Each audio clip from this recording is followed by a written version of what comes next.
arreglar todo lo que hice mal, todo lo que escondí hasta de mí. Debo contar lo que yo solo sé, tu perdón, Víctor Suero también. Quiero arreglar todo lo que hice mal, todo lo que escondí hasta de mí. Debo contar lo que solo yo sé, tu perdón, Ángel Cristo también. ¿Se lucha como se vive o al revés? ¿Qué está primero, la lucha o la vida? ¿Será que se vive como se lucha? ¿Es posible vivir de otro modo que no sea hacer una cosa y otra exactamente al mismo tiempo y en simultáneo? Quien vive únicamente para sí, pensando solo en sí mismo, sin atender otro misterio que no sea el pupo propio, ¿vive o dura? Las madres de Plaza de Mayo no se detuvieron mucho a analizarlo. Saben que la existencia social determina la conciencia social. O sea, primero está el árbol y después será el palito. Al principio son los hijos y más tarde es la maternidad política. Sin embargo, las madres no se gastan demasiado pensando estas cuestiones. Ellas siempre están en otra cosa. Por ejemplo, la vida, que en su caso, lucha es. La vida y la lucha son una sola, una misma, una única secuencia de lo humano. Eso enseñan las madres a las generaciones que siguen detrás, levantando del suelo, del piso de la Plaza de Mayo, tantas veces transitado, la sabiduría que los mejores hijos e hijas de este pueblo dejan a su paso, como frutos de un limonero. Si llueve y cae granizo, las madres interrumpen la reunión de comisión para correr de la tormenta a la maceta de las flores más sensibles. Después prosiguen el debate. A 44 años del inicio de su lucha y a pesar de la pandemia, las madres siguen insistiendo con tocar el sol. Se queman al acercarse y pese a ello vuelven a intentarlo todos los días. Se reinventan. Obligadas por las circunstancias, la plaza es ahora su casa, sus casas. Eso no les impide seguir dando vueltas alrededor de la revolución como un perro que se busca la cola. La novedad ya no son sus años de lucha ni la edad de cada una de ellas, sino esa voluntad que no se contrae nunca, y nunca es nunca, ni una sola vez.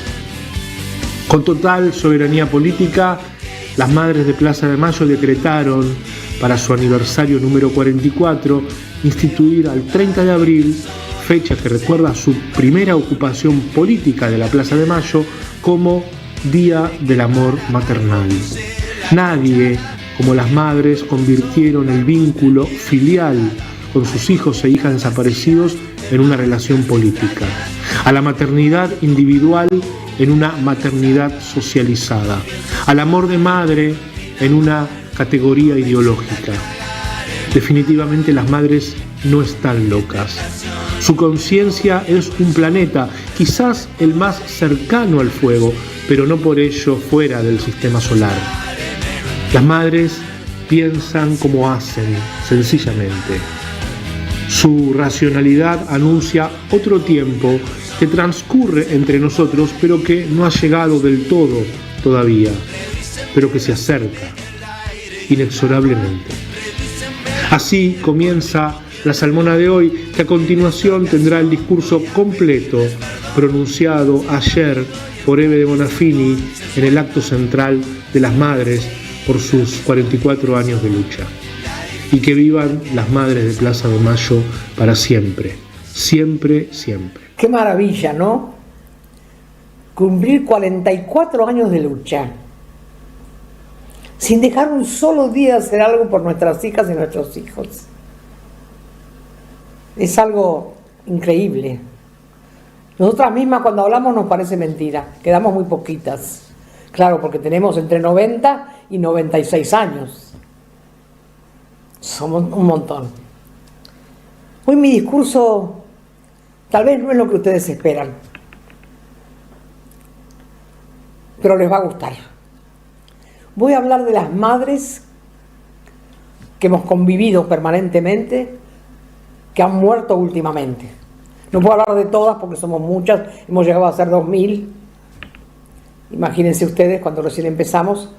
Bueno, y después se fueron alejando y algunas fueron muriendo, claro, por supuesto.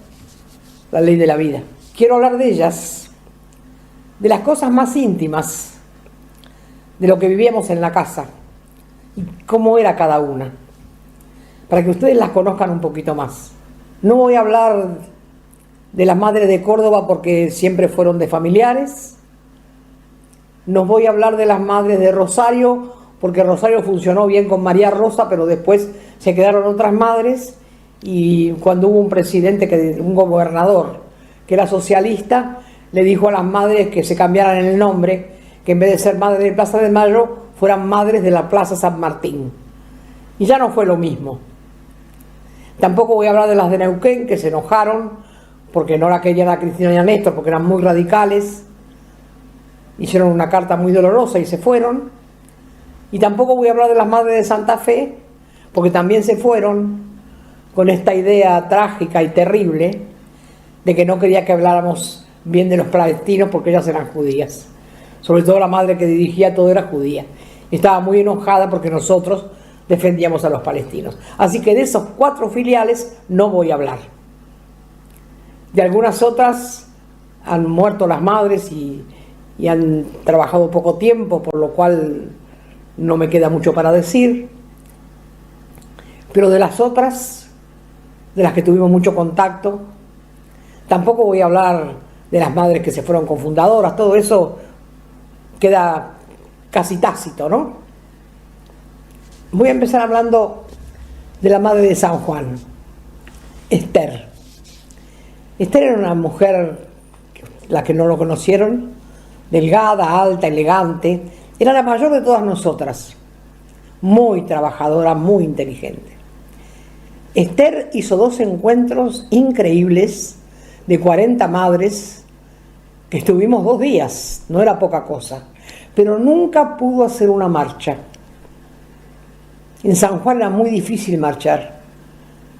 Entonces ella, que sí quería que los jueves fueran de ella, consiguió que un joven que estaba en una plaza le diera un pedacito de su mesa, de su tabla, y ella todos los jueves estaba toda la tarde en la plaza vendiendo el material de las madres, los periódicos, las revistas y los libros.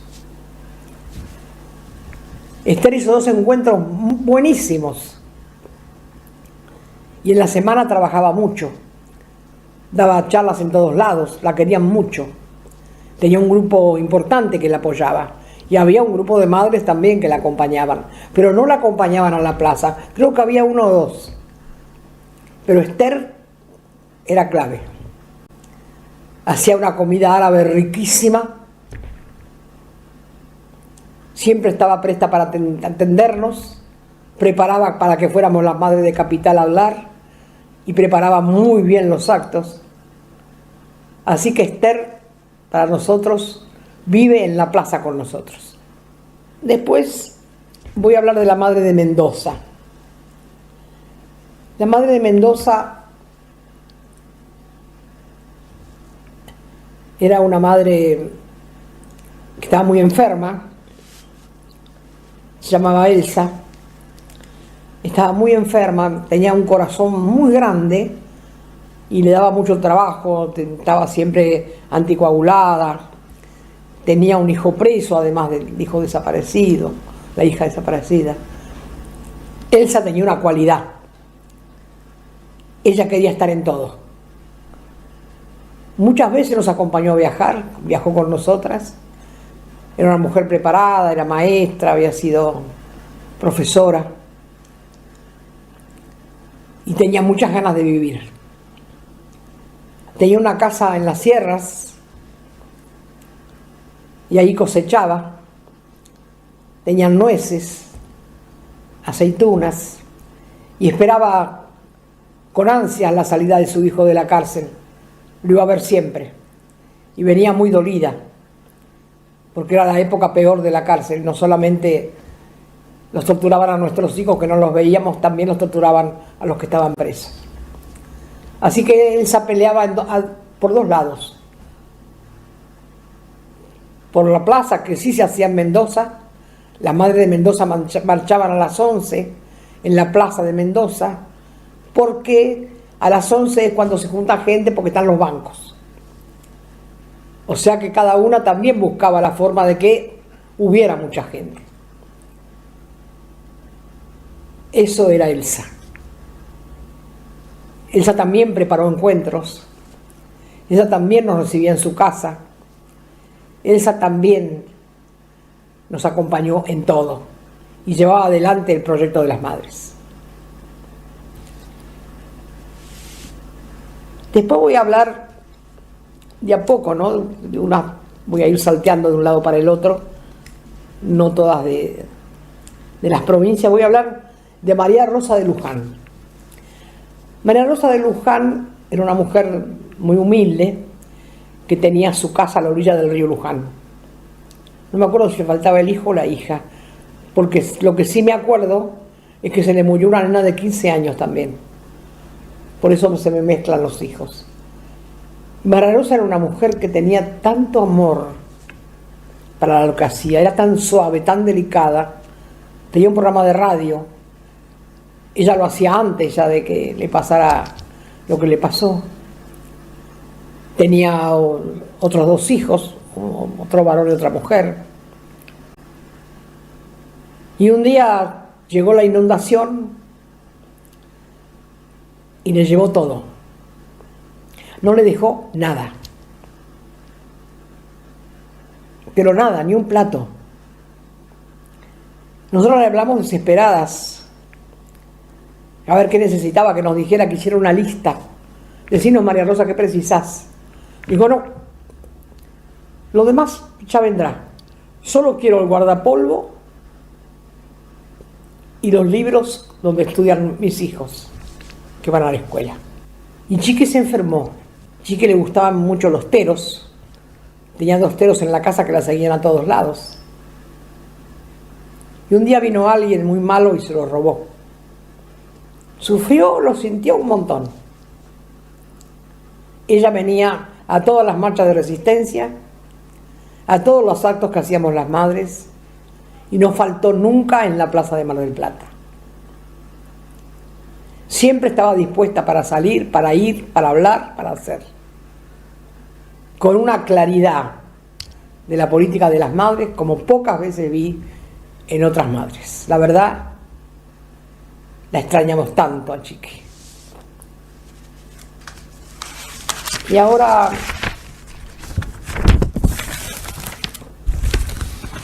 voy a hablar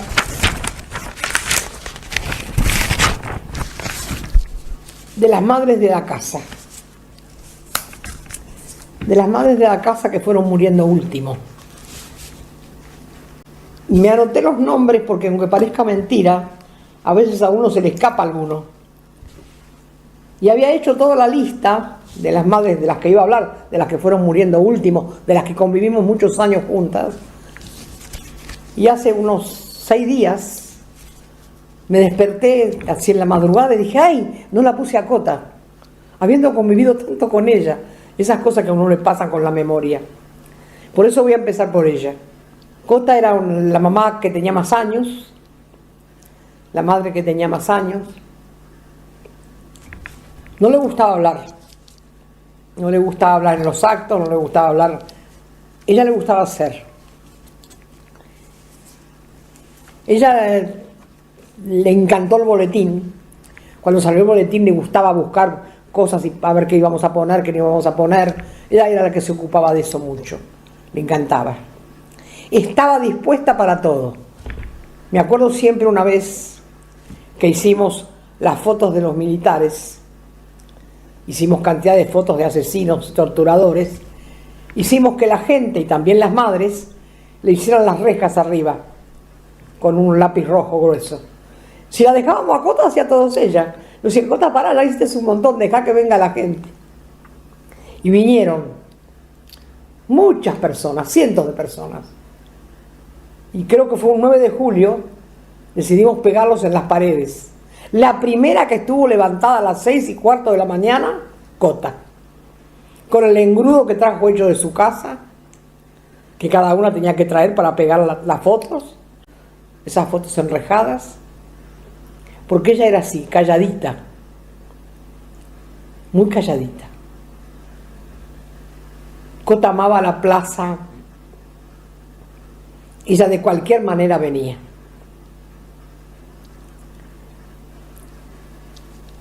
Cuando estaba en el geriátrico, me pidió fotos de la plaza y le pidió a los hijos que la trajeran a la plaza para despedirse de la plaza.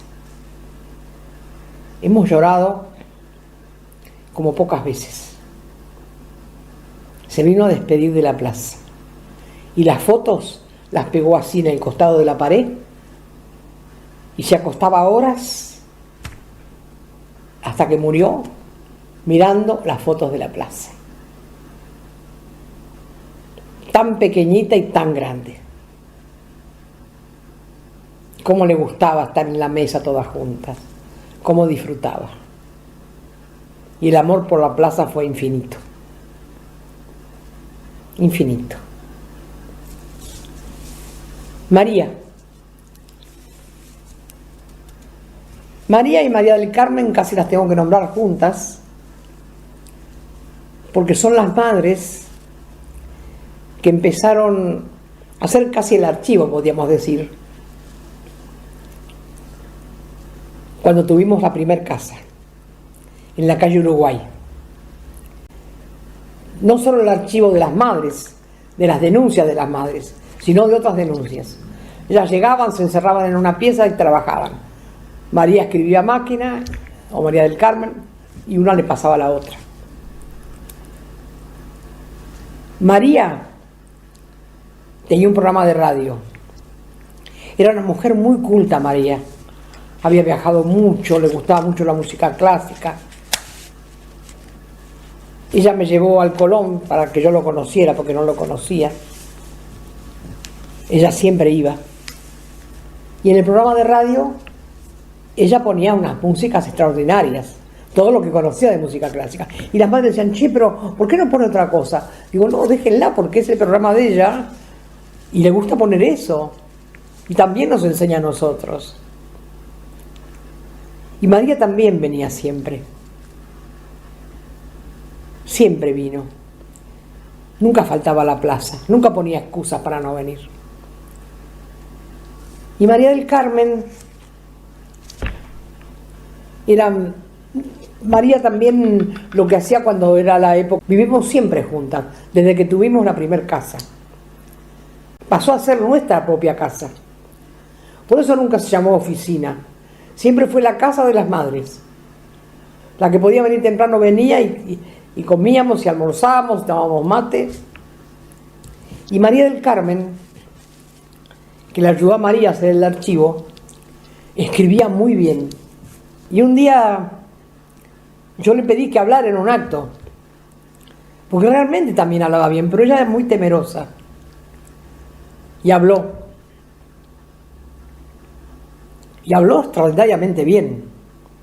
Y la aplaudieron muchísimo. Pero igual no se animaba. No se animaba. Me acompañó a algunos viajes. No le gustaba ir en avión. Así que algunos viajes que hicimos a Uruguay. Me acuerdo siempre cuando fuimos a Uruguay. Claro. Nos habían invitado unos pibes que eran rockeros. Pero rockeros de esos que fumaban porro. Entonces estábamos sentadas en un campo. Porque era un recital de rock con algunas cosas de teatro que iban a hacer la gente de Uruguay, y me acuerdo que María del Carmen decía, ¿acá dónde nos vamos a sentar? Y nos van a dar una cena, nos vamos a sentar en el medio del campo, ¿qué va a hacer? No está perimetrado.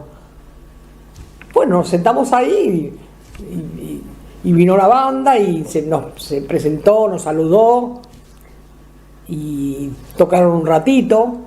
Y después cuando volvieron a descansar, ella me dice, yo siento lo raro acá, claro, los pibes fumaban porro. Digo, María del Carmen, te vas a marear vos también, le decía yo. Nos reíamos con los chicos un montón. La verdad que María del Carmen era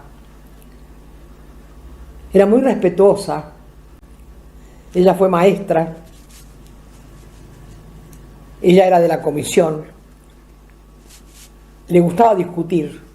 No levantaba la voz, pero sabía discutir cuando no le gustaba algo, como lo planteaba. No cocinaba. No fue de las que cocinó. María tampoco. Pero algunas sí. Marta Vadillo como ser. Marta Vadillo, una gran compañera. También de venir todos los días, todas las horas. Y Marta cocinaba, le gustaba mucho cocinar y cocinaba muy bien. Porque había algunas que nos habíamos hecho cargo de cocinar, porque al principio comíamos un sándwich cuando estábamos en Uruguay. Pero cuando nos mudamos ya a Hipólito Yrigoyen ya empezamos a hacernos comida. Y Marta cocinaba muy bien. Y Marta me acompañó a viajes muy complicados. Marta me acompañó cuando fuimos a Mato Grosso, a la selva, a estar con los sin tierra, en las tomas de tierra. No podía creer el viaje que hicimos en un avión pequeñísimo que aterrizó en el Mato Grosso en medio de una tremenda tormenta. Y ahí nos vinieron a buscar. Y nos llevaron al lugar que ellos tenían, que era como un gran galpón con algunas habitaciones que nos dieron a nosotros. Y ahí empezamos a ver la obra maravillosa que dirigían los sin tierra. El creador de eso fue João Pedro Stedile. Y nos atendieron y nos recibieron y nos mostraron cómo hacían para tomar las tierras. Y fuimos con Marta y convivimos con ellos en el medio del Mato Grosso. Una experiencia única. Y Marta vino muy contenta.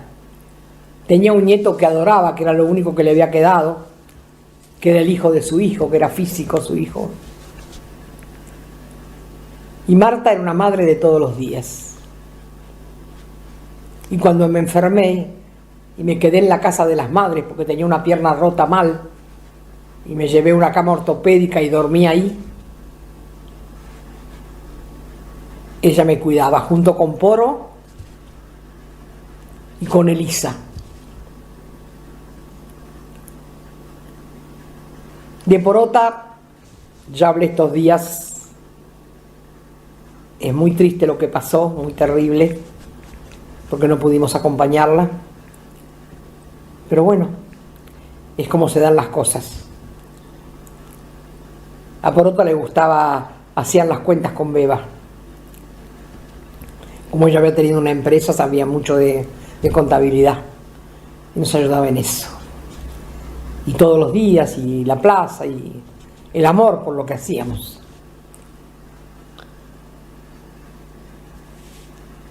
Chela.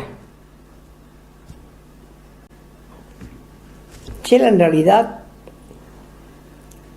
era una madre de Lomas primero, que había como un grupo ahí, y ella empezó a venir a la plaza de la Plata.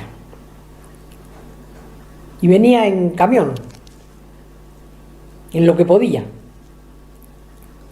Y marchaba con nosotros, hasta que se incorporó a las madres de Capital. Y Chela trabajaba mucho. Chela no había que preguntarle, cuando decíamos que íbamos a ir, ella preguntaba a qué hora salimos. Nunca preguntaba si era lejos, si era cerca, si hacía frío o calor.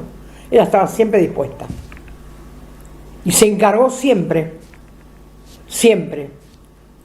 se encargó de enviar las revistas y los periódicos. Un trabajo que le llevaba todo el mes. Que había que cargarlo después y llevarlo al correo. Y despacharlo y llevar la cuenta a quien se le mandó. Algunos iban en nombre personal, otros iban un montón. Y Chela estuvo siempre. Siempre. Hasta que se enfermó. Y no quería estar en la cama porque ella quería estar en la plaza. Y no podía. Y entonces íbamos y le contábamos y le llevábamos cosas. Pero ella quería estar en la plaza. Chela fue una madre muy querida por todos, muy amada, muy respetada. La seguimos queriendo, la seguimos amando. También le gustaba discutir.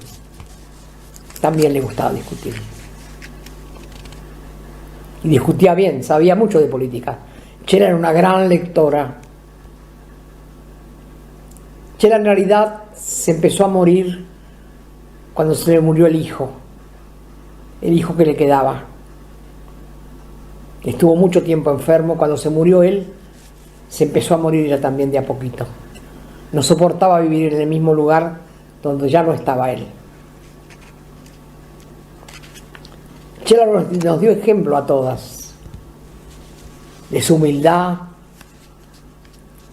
Era una mujer muy preparada, tenía mucho talento, leía mucho y había viajado mucho también y conocía mucho. Cada madre dejó su vida en la casa de las madres, porque en la casa de las madres había mucho trabajo, había que atender gente. Había madres que les gustaba más atender que a otras. Elcita, la dulzura caminando, el amor más grande por la plaza. Elsa se quedó con un nieto de 1 mes y medio y una nieta tendría 2 años y algo. Sin embargo, desde el principio nunca faltó a la plaza. Siempre se la arreglaba para venir. Siempre estaba tan bien arreglada, tan linda. A ella le gustaba poner la mesa bien. A veces algunas somos más atolondradas, no. A ella le gustaba poner la mesa perfecta. Los platos, las copas, todo en composé. Cebaba el mate, la que mejor cebaba mate. Sabía que le gustaba más frío, más caliente, con azúcar, sin azúcar. Se preparaba. El mate a la tarde lo preparaba Elcita. Elsa y el mate, ya estaba presta Elsa para el mate. No les cuento cuando veníamos de la plaza, que con unas bandejas así de factura. Pero especialmente el mate de Elsa. Dulce o amargo. Era dulce por la dulzura de Elsa. Y se empezó a enfermar. En la plaza veía que como que la seguían. Y vivió mucho tiempo con esa... Pero fue tan cuidada por su familia, tan atendida, pudimos ir mucho a acompañarla. A veces nos cuesta, porque depende del contacto que uno tenga con la familia. Ana era una madre judía que tenía el dolor inmenso de la hija que le llevaron y un dolor tal vez igual o más grande, no sé cómo sería dentro de ella, porque su hija, la que le quedó, el hijo se fue a Paraguay y la hija se fue a Israel. Y ya no sabía dónde vivía. Se enteró que la hija y la nieta tuvieron que hacer 4 años de servicio militar y estaba muy triste por eso, Ana. Muy triste. Ana nos contaba historias. Ella cuando vino al país, vino ella y el hermano solos. No era de Rusia, era de otro país, pero de por ahí. Y iban a Boston. Y ya no sabe por qué las bajaron acá en Argentina. Y bajaron en la Argentina y no sabían dónde estaban. No sabían el idioma, eran chiquitos. Ella y el hermano. Supuestamente los tenía que estar esperando alguien en Boston. Así que pasaron días muy tristes y muy terribles. Y Ana tenía una tristeza en la cara. Hablaba muy poco, muy poco. Era muy amiga de Bici. Ustedes hay muchas fotos que la verán con Bici. Eran grandes amigas. Soñaba con que su hija volviera.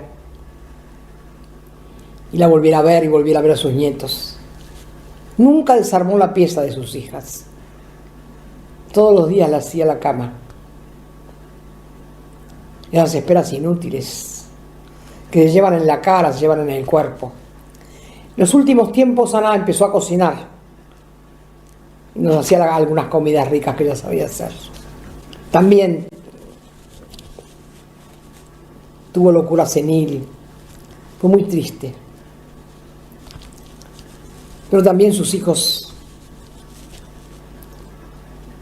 la llevaron a donde todas las madres queremos estar, que es en la plaza. Y les voy a contar algo que pasó hace 2 años más o menos. Vino la hija que estaba en Israel y vino a la plaza porque sabía que la mamá estaba ahí, que sus cenizas estaban ahí. Y a mí me dio una gran alegría porque donde esté Ana seguro que la vio, seguro que la acompañó. Es difícil a veces contar cómo se vivía en la casa de las madres. Había madres que sabían hacer de todo, que no había que mandarlas a hacer nada porque eran también así en su casa. Y había otras que eran más remolonas para hacer las cosas. Pero nos dividíamos los trabajos. Había madres que le gustaba atender, Elcita era una madre que le encantaba atender. Ana no quería atender, no le gustaba atender. A veces venían un grupo grande de estudiantes, entonces sí, iban todos y ya también iba. Porque nosotros hacíamos reunión de comisión todos los martes. Entonces se reunía la comisión y todas las otras madres quedaban por ahí. Cuando terminaba la reunión, entraban todas, le contábamos lo que habíamos resuelto y también ellas discutían lo que estábamos conversando. Esto tal vez se les haga un poco tedioso, pero es una manera de acordarnos de ellas, porque siempre hablamos de Azucena, Mari y Esther, que son nuestras 3 madres que nos dieron todo lo que sabemos, que fueron asesinadas, torturadas, violadas, tiradas vivas al río por la Marina Argentina. La Marina nunca se hizo cargo, ni nadie le pidió a la Marina que se hiciera cargo del asesinato de las 3 madres. Ese terrible crimen que cometió la Marina. Nunca dijeron, ni siquiera los que vinieron después, que estaban arrepentidos, aunque sea, de haber cometido semejante crimen. Las 3 madres, 2 monjas francesas y un grupo de compañeros, de chicos jóvenes, que estaban con Remo Berardo, que era un pintor. Nosotros tenemos todavía la esperanza que alguna vez alguien de la Marina se saque la careta y diga algo. En la fragata Libertad, que sale con tanto bombo y platillo, la bandera argentina tendría que estar con un luto así de grande por lo que hizo la Armada con las madres. Torturadas y violadas y tiradas vivas al río.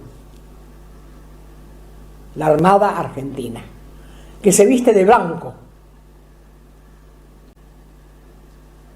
Y siempre hablamos de ella, por eso hoy quisimos hablar de ellas y de las otras, de esas que casi son anónimas, que las conocemos por Elcita, Josefina, esta mujer que era la dulzura, muy elegante. Ella siempre nos traía algo para tomar mate. Su especialidad, torta de mandarina y torta de zanahoria. Y venía siempre. Era muy callada. Hablaba poco. Pero cuando hablaba decía mucho. Le gustaba atender gente.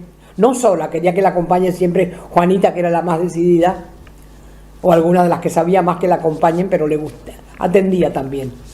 Porque en la casa de las madres siempre fue un mundo de gente, de hombres y mujeres que vinieron a vernos.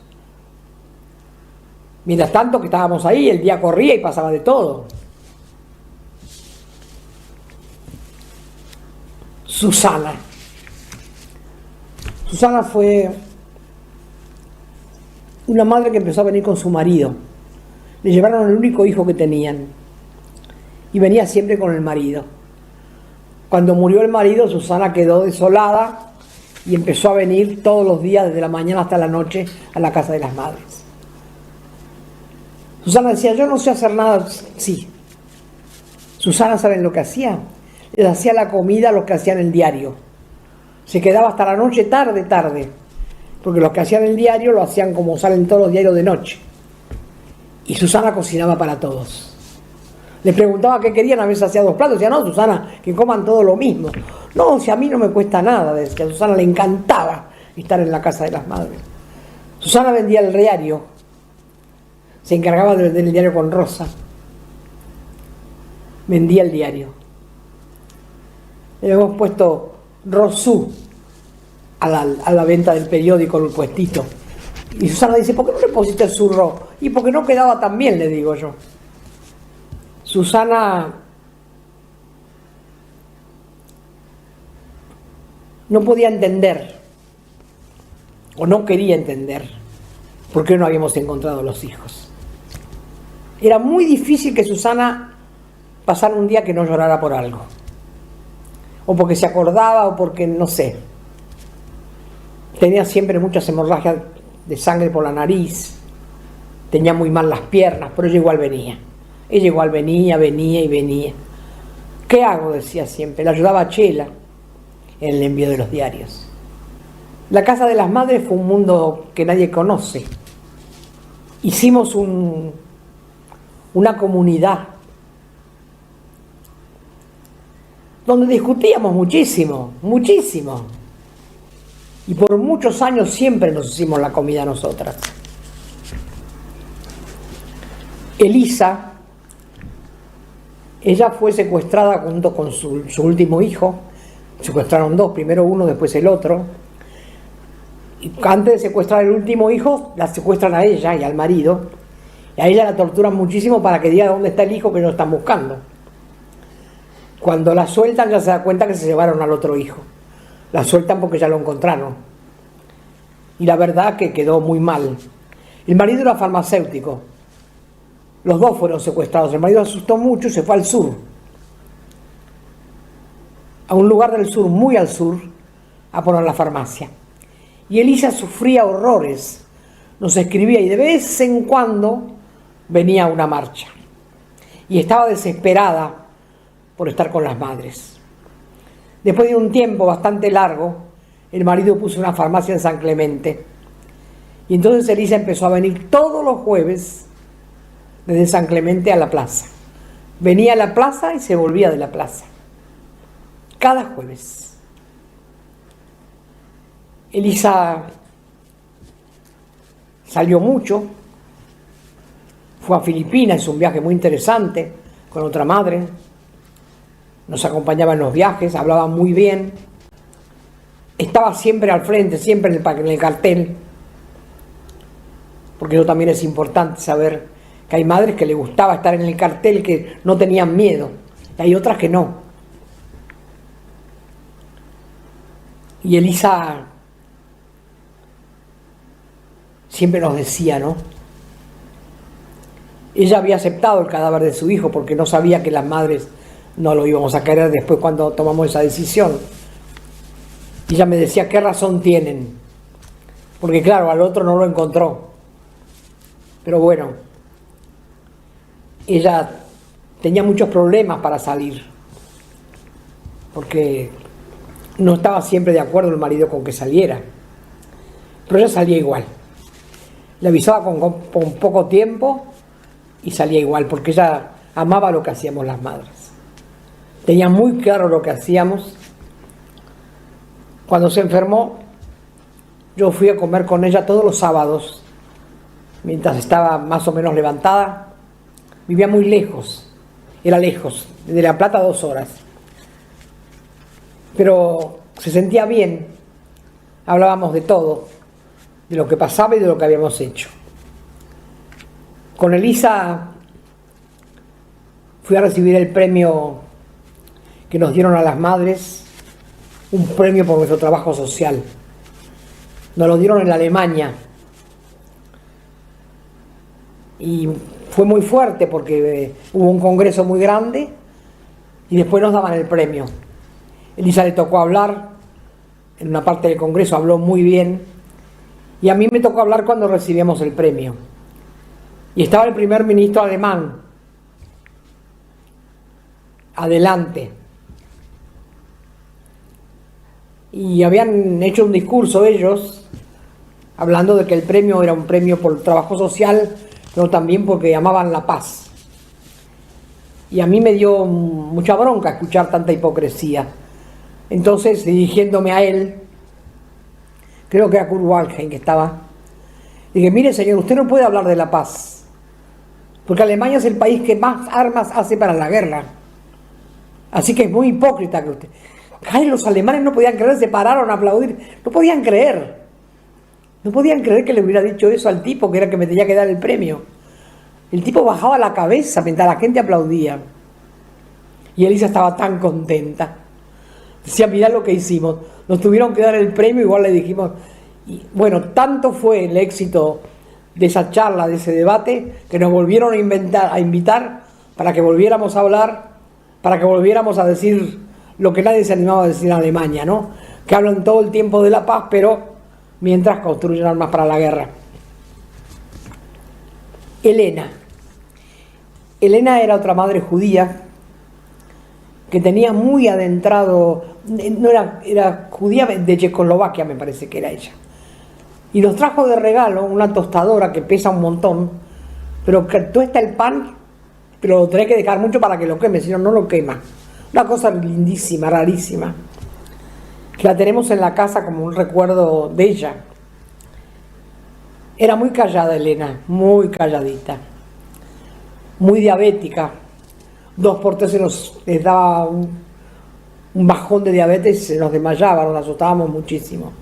Pero era muy compañera de Chela, y Chela la traía y la llevaba, la acompañaba. Ella también le gustaba colaborar.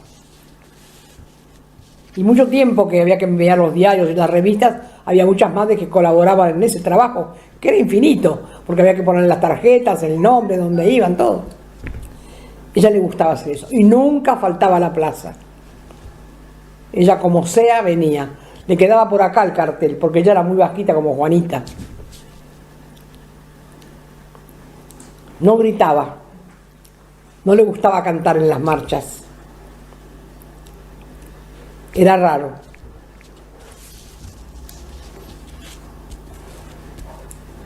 Eve. Bueno, Eve, que todos la conocen porque era la que estaba siempre en el puesto de las madres. Ella se encargaba de eso, de la venta de nuestro material, de la venta del material de las madres, de los libros. Ella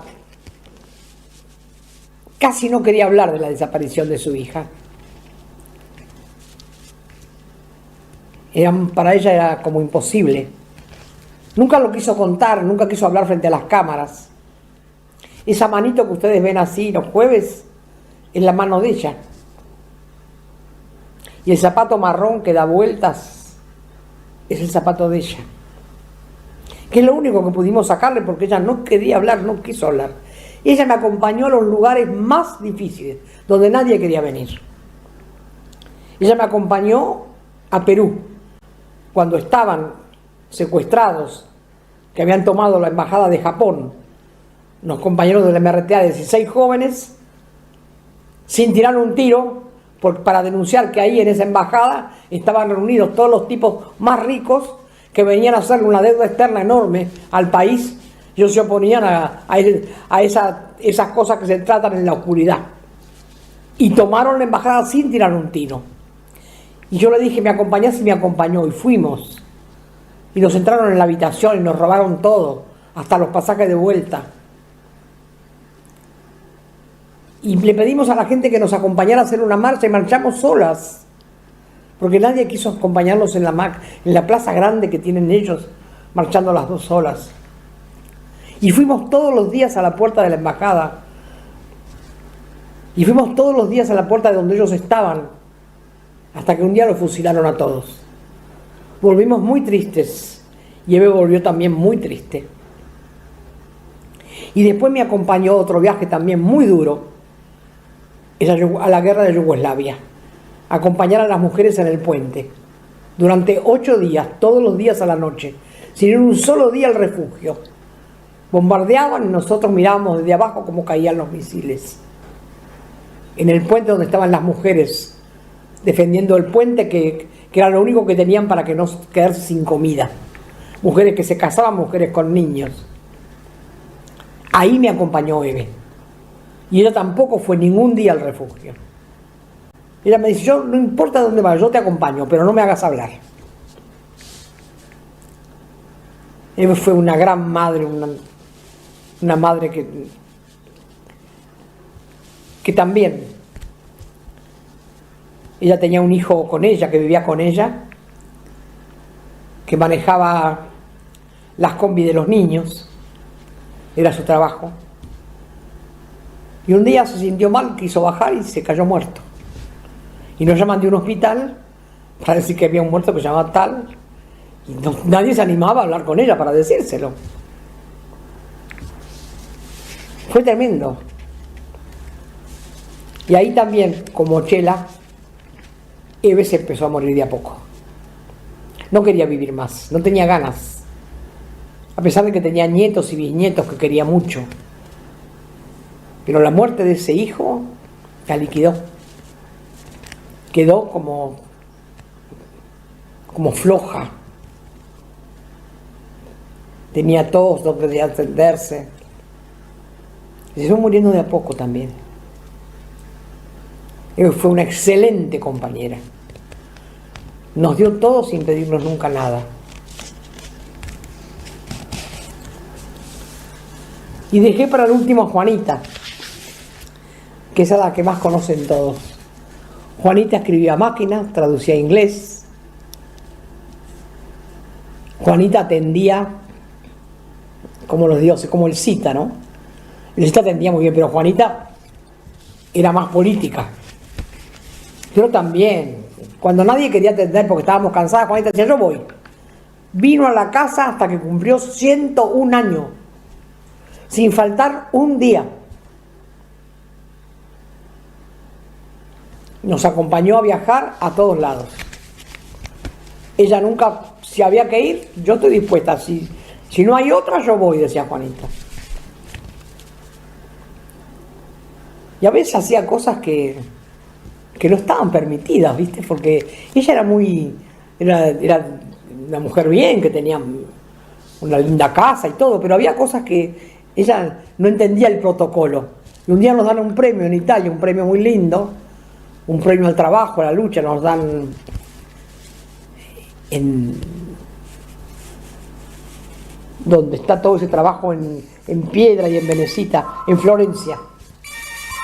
Nos dan en Florencia, vamos a recibir el premio y en el premio, además del premio que era mucho agasajo y muchas cosas muy lindas, había un almuerzo muy protocolar con todos los funcionarios, con todos los que ellos habían invitado, con una mesa enorme, toda de amarillo, con los platos, todo igual. Y en eso nos viene a saludar un matrimonio que conocíamos de hace mucho, que ella trabajaba en otro lado de Italia también en apoyo a las madres. Y parecía mentira. Pero Juanita lo llamó y dice, vengan que le hacemos un lugarcito acá. Digo, Juanita, no se puede. Eran 4 personas, ¿cómo le va a hacer un lugar en la mesa? Entonces llama a un mozo y entonces dice, no, Madonna, no. El mozo asustado. Juanita a toda costa le quería hacer un lugar a las 4 personas para comer en semejante banquete. ¿Cómo nos hemos reído la noche de eso con Juanita? Esta Juanita era única. La verdad que fueron muy hermosos los días de Florencia. Ella estuvo muy bien, siempre hablaba bien, tenía mucho don de gente para hablar, sabía perfecto la niña de las madres, no se equivocaba nunca. Por eso hoy decidí hablar de las madres. Vivimos y convivimos juntas, discutimos, amamos, viajamos. Nunca negociamos, nunca nos callamos, Nunca olvidamos. Nunca se nos ocurrió negociar con el enemigo, ni con Macri, ni con la Vidal, como muchos organismos, no. ¡Qué esperanza! No negociaremos, no nos callaremos, no olvidaremos. ¿Cuántas consignas de las madres tienen todavía hoy? Ni un paso atrás. Por eso, en este día de hoy, con el banderazo, que estamos tan contentas el resultado que ha tenido, estamos tan contentas con todo lo que pasó en este día de hoy, 44 años de lucha, sin negociar con nadie, sin callarnos por nada, habiendo recibido, como siempre decimos, el premio más grande que nos dieron, el que nos dio Néstor, diciendo que éramos sus madres y nuestras hijas e hijos sus compañeros. No hay premio más grande. Y también el haber tomado la decisión de hacernos kirchneristas. Aunque muchos políticos se enojaron y nos dijeron las madres perdieron mucho. Claro, no querían que nos fuéramos para ese lado. Muchos querían que siguiéramos peleando, nadando en la nada. Alguna vez tenía que ser que las madres tomáramos esa decisión. Y no nos arrepentimos para nada. Al contrario, estamos orgullosas de ser kirchneristas. Porque después la tuvimos a Cristina, que también estuvo siempre con nosotros, que nos visitó muchas veces en nuestra casa, que visitó Lecuni, que nos conoce muy bien, que es una mujer extraordinaria y a la que amamos con todo nuestro corazón. Ustedes estarán escuchando el teléfono que suena así. Aquí en mi cocina y en mi casa el teléfono suena día y noche. A veces no sé cómo hacer para atenderlo solo con 2 manos. La verdad, compañeros y compañeras, sé que no es el discurso que esperaban, no es un discurso de bronca, es un discurso de amor a mis compañeras, de amor a mis compañeras que ya no están, pero están con nosotros en la plaza cada jueves. Están en todo lo que hacemos, en todo lo que pensamos y en todo lo que decimos.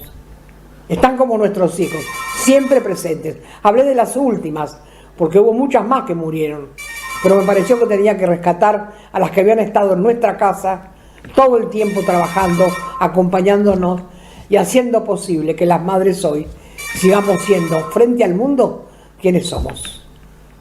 Las madres de la Plaza de Mayo, que hace 44 años, que por el amor inmenso que tenemos por nuestras hijas y nuestros hijos, y sus amigos, sus compañeros y compañeras, seguimos en la calle. No olvidaremos, no perdonaremos, no nos callaremos, no negociaremos. ¿Qué consigna? La de hoy, el banderazo.